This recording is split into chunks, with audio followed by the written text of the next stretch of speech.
Well, AirVenture has become really the international place for all things recreational and general aviation, bar none. You can't go anywhere else in the world to experience aviation at this completeness, this level, this diversity of types of airplanes and products and consumer goods, and camaraderie of a family that gets together every year to be here.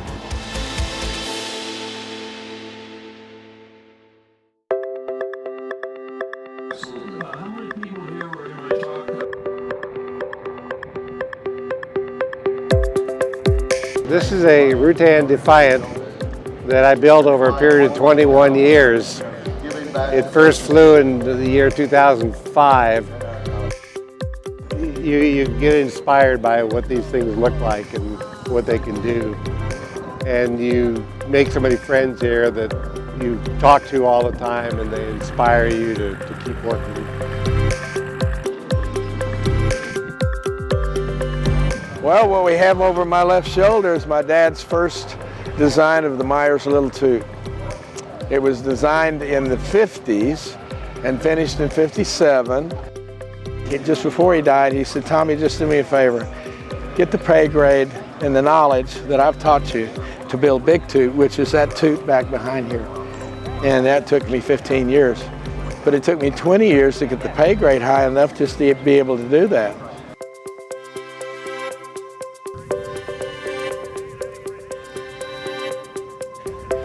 So we're in the fun fly zone, which is the area where all the ultralights and light sport aircraft gather for grassroots flying. It's a pretty fun place to be.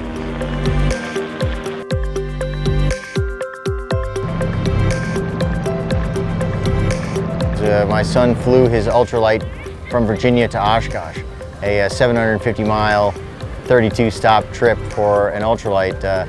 What can I say? I'm very proud of him. You know, I'm very proud of his accomplishments. Been flying powered paragliders for 15 years now. 9 years ago, I started my own training school, become a dealer for several different manufacturers.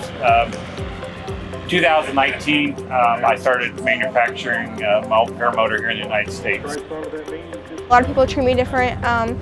They don't think I can do it, and then when I do it, they are really impressed. 7 o'clock a.m. until 9 o'clock tomorrow.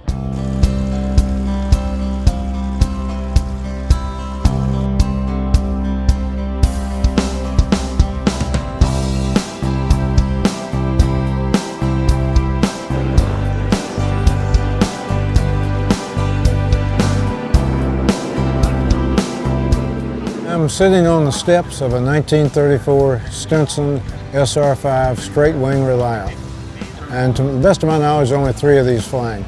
There are a couple more in museums and basket cases, but I think there are only 3 flying right now. Having been laid off and working on this full-time, I'm now an aircraft restoration mechanic. I'm going to open up my own shop and try and do this for the rest of my life. Really, really glad that I got the chance to work on this airplane. 10 years ago, I walked through all these airplanes at Oshkosh and I said, I think I can do that if I can just get somebody that'll pay me to do it. Because I can't afford to build one on my own, but I think I have the skills to do it. And here we are. I just can't believe it. It's surreal to me.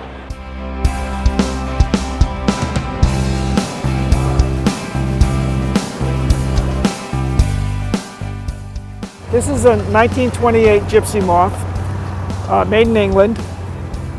Some of the Gypsy Moths were made in the United States, but this one was made in England. For the Havilland enthusiast, this is the airplane you want to have. This is a very rare airplane, and it's an airplane that broke just about every record in Europe during the 20s and 30s. Everybody who's come by has been unbelievably, he's getting a lot of ego strokes with this, but he deserves it. There's a lot of work that went into this, and Mike is a very detailed guy, and that's what makes this airplane what it is.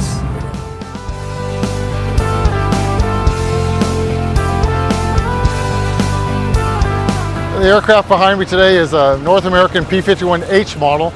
It's the last production model of the P-51 series of Mustangs that North American built. They only built 555 of them. There's about 7 airframes left in the world, and this is the only flying example today. Why warbirds? It's one easy way to explain why warbirds. Take a look at that airplane. That is just the best looking airplane in the world. Then you get in it and start it, and the sound of a Merlin V12, there's nothing better than that sound.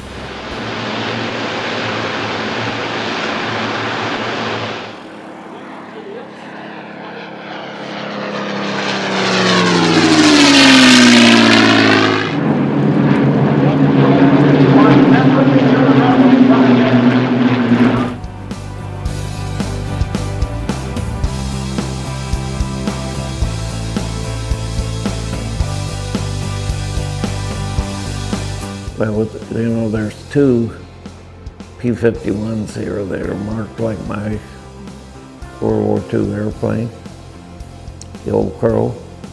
You've seen them out there on the flight. And when I'm out there by the airplanes, people associate the airplane and me. They want a signature or they want to hear a story. And I've been doing it for so long, it seemed like what I'm supposed to do.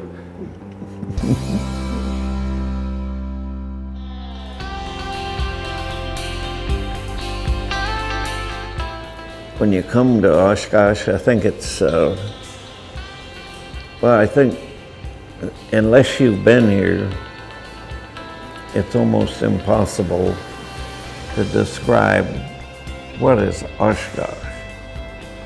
It's pretty incredible, and I don't really know how to describe it myself. You have to come here and find out what it's like.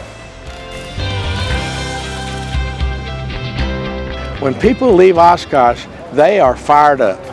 They can go home and get to work, and I've always been fired up when I can get more work done after I leave this flying, because I see what the possibilities are.